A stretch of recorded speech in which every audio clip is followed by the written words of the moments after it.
تنسى الإعجاب والاشتراك في القناة.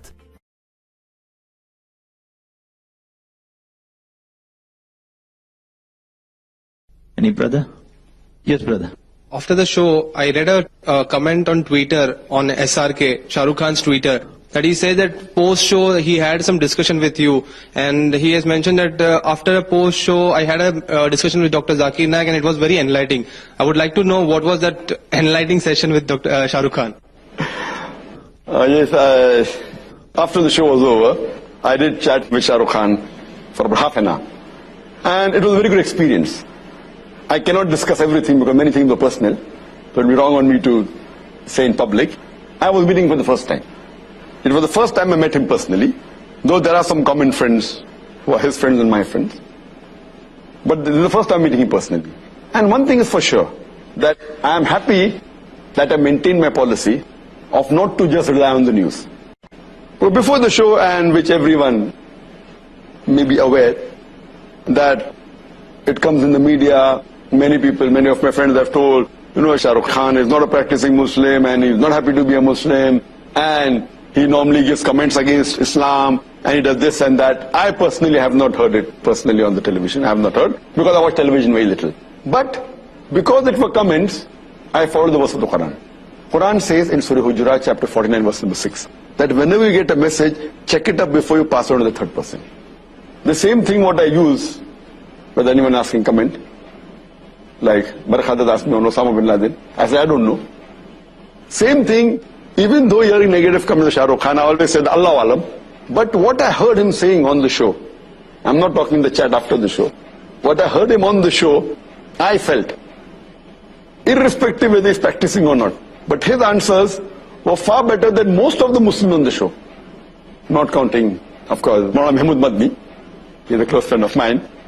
MashaAllah, he's a practicing Muslim. But leaving aside him, what answers he gave, compared to all the other Muslims on the show, his answers were more correct. And he rightly agreed, saying that, that though he does film acting and singing and dancing, he says it is haram. That was good of him.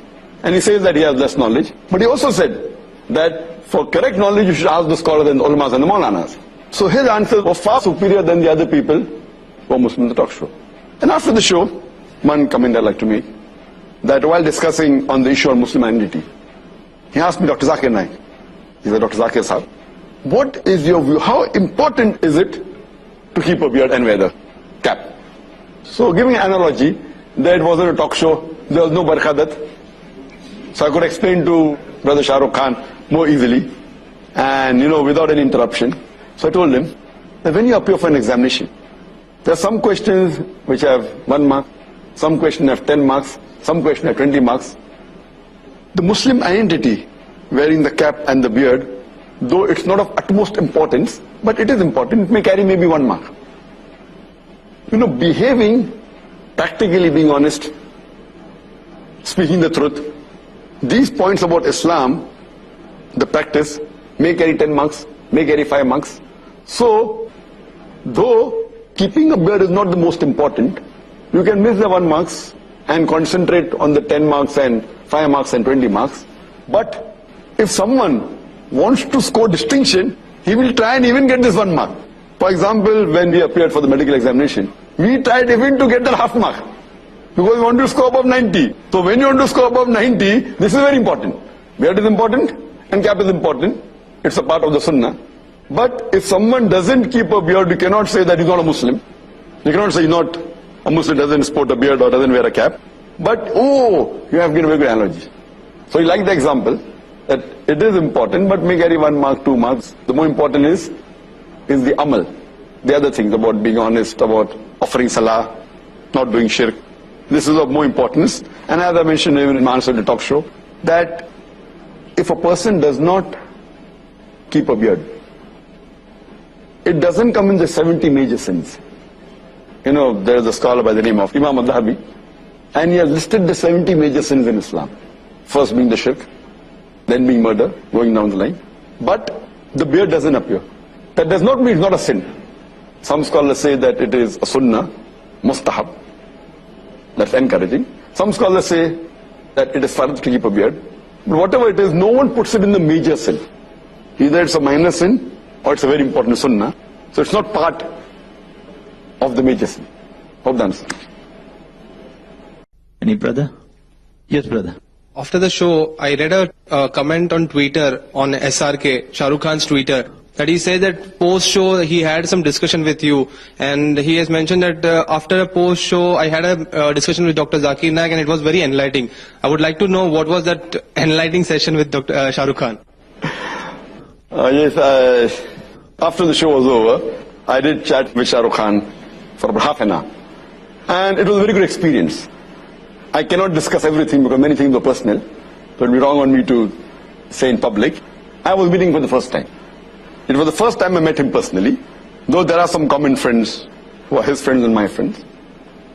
But this is the first time meeting him personally. And one thing is for sure, that I am happy that I maintained my policy of not to just rely on the news. But before the show, and which everyone may be aware, that it comes in the media, many people, many of my friends have told, Shah Rukh Khan is not a practicing Muslim and he's not happy to be a Muslim and he normally gives comments against Islam and he does this and that. I personally have not heard it personally on the television. I have not heard because I watch television very little. But because it were comments, I followed the verse of the Quran. Quran says in Surah Hujurat chapter 49 verse number 6 that whenever you get a message, check it up before you pass on to the third person. The same thing what I use with anyone asking comment, like Barakhadat asked me on Osama bin Laden, I said I don't know. Same thing, even though hearing negative comments of Shah Rukh Khan, I always said Allah Alam. But what I heard him saying on the show, I'm not talking the chat after the show, what I heard him on the show, I felt, irrespective whether he's practicing or not, but his answers were far better than most of the Muslims on the show. Not counting, of course, Maulana Mahmud Madni, he's a close friend of mine.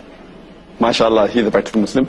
But leaving aside him, what answers he gave, compared to all the other Muslims on the show, his answers were more correct. And he rightly agreed, saying that, that though he does film acting and singing and dancing, he says it is haram. That was good of him. And he says that he has less knowledge. But he also said that for correct knowledge, you should ask the scholars and the ulamas and the maulanas. So his answers were far superior than the other people who were Muslims in the talk show.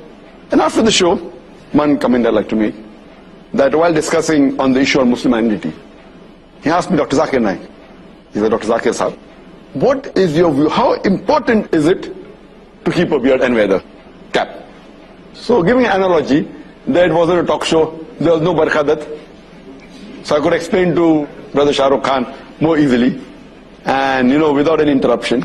So I told him that when you appear for an examination, there are some questions which have 1 mark, some questions have 10 marks, some questions have 20 marks. The Muslim identity, wearing the cap and the beard, though it's not of utmost importance, but it is important, it may carry maybe 1 mark.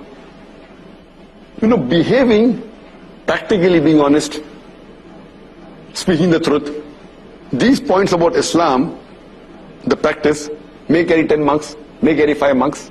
So, though keeping a beard is not the most important, you can miss the 1 marks and concentrate on the 10 marks and 5 marks and 20 marks. But if someone wants to score distinction, he will try and even get this 1 mark. For example, when we appeared for the medical examination, we tried even to get that half mark, because we want to score above 90. So when you want to score above 90, this is very important. Beard is important and cap is important. It's a part of the sunnah. But if someone doesn't keep a beard, you cannot say that he's not a Muslim. You cannot say he's not a Muslim, doesn't sport a beard or doesn't wear a cap. But, you have given a very good analogy. So you like the example, that it is important, but may carry 1 mark, 2 marks. The more important is the amal.